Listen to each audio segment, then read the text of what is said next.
What's up, guys? Welcome back to the channel. I want to demonstrate something that was recently asked of me, and that is we see these weapon redirection videos, and the question was, if somebody's holding a gun to your head, can I actually get my hands on the gun and get my head offline before that person can pull the trigger? So what we're going to do is we're going to demonstrate that today. Some things to think about in this is, A, this is not something that you want to do without training it first. So go out and seek this training. At the bare minimum, get a gun, a training gun, and have your friend or your wife or your husband or whatever the case may be, help you train this at home. Another thing to consider is the concept of action versus reaction. So if somebody's holding a gun on me and I choose an action, then they then have to react to my action, which gives me the advantage in that situation, which is why this technique actually works. Because even with somebody, as you're going to see here in a second, we're going to demonstrate somebody holding a gun, even with their finger on the trigger, I can get my hands on the gun, redirect it, get my head offline before that person can pull the trigger. In this scenario we're about to do, one thing also to consider is that my buddy Jake, who's holding the gun, knows what we're doing. So he knows I'm about to grab the gun. So he's even more spun up to his reaction. He still has to react because he has to wait for my action. But some thug on the street that's robbing you isn't expecting people to fight back. These guys, they go after weak targets. That's their whole goal, is they think that they're going to be able to just basically bully you into giving them what they want.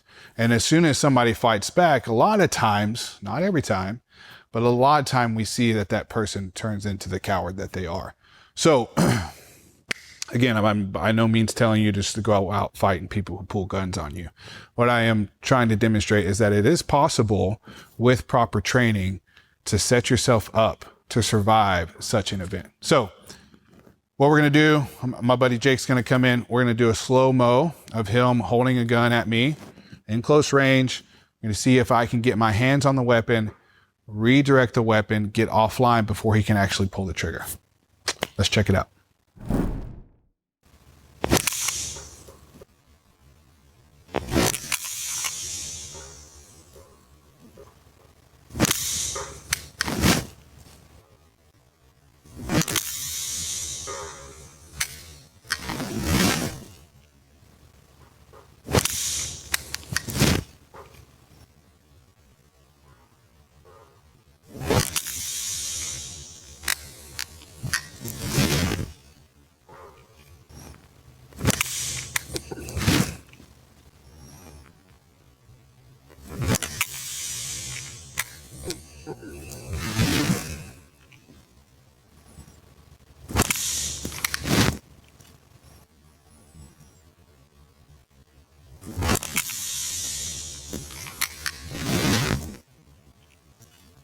All right, guys, as you can see, I absolutely can get the gun offline. I have trained this a lot. So again, do not just see this video and then, get robbed and try to do this technique, because it could potentially fail, right? So there is no perfect technique.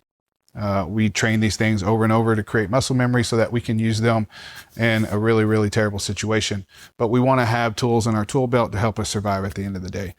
For anybody who's wondering, we're using a training pistol. You can see the orange tip, so it's fully safe. I know there's a lot of people, as I do, prioritize safety, so that's good, but it's completely safe.